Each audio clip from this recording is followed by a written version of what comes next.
పల్లె వెలుగు బస్సుల సంఖ్యను పెంచాలి. పల్లె వెలుగు బస్సుల సంఖ్యను పెంచాలి. నూతన అదనంగా కొత్త బస్సులు కొనుగోలు చేయాలి. నూతన అదనంగా కొత్త బస్సుల సంఖ్యను కొనుగోలు చేయాలి. జిందాబాద్ సిపిఎం.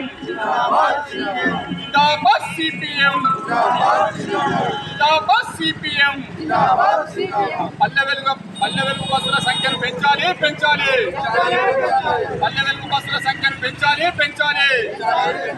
నూతన బస్సులను కొనుగోలు చేయాలి.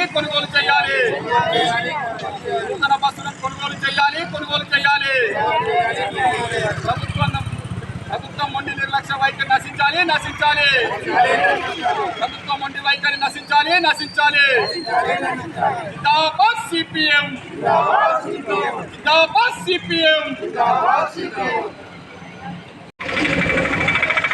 ఈరోజు బోయిన్పల్లి మండలం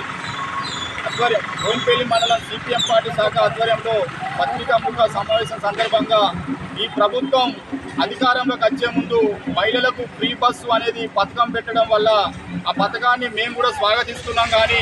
కానీ ఈ ఫ్రీ బస్సు వల్ల బస్సులలో ప్రయాణికుల రద్దీ పెరగడం వల్ల పురుషులకు తీవ్రమైన ఇబ్బందులు ఎదుర్కొంటున్నారు. ఎందుకంటే దూర ప్రయాణాలకు వెళ్ళాలంటే నిల్చుండే పరిస్థితి ఏర్పడింది. కాబట్టి ఈ ప్రభుత్వం కొత్త బస్సులు కొనుగోలు చేస్తా అని చెప్పి ప్రకటన చేయడం జరిగింది.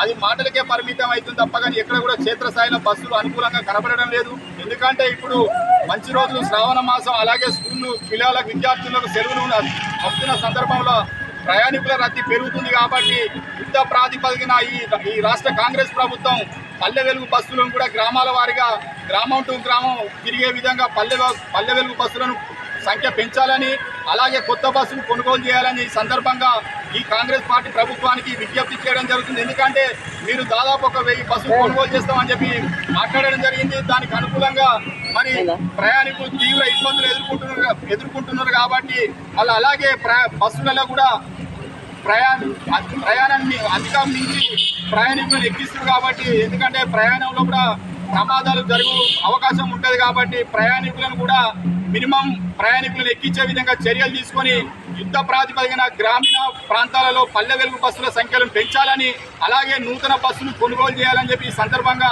రాజన్న సిరిసిల్ల జిల్లా సిపిఎం బోయిన్పల్లి మండల శాఖ తరఫున ఈ ప్రభుత్వానికి విజ్ఞప్తి చేయడం జరుగుతుంది.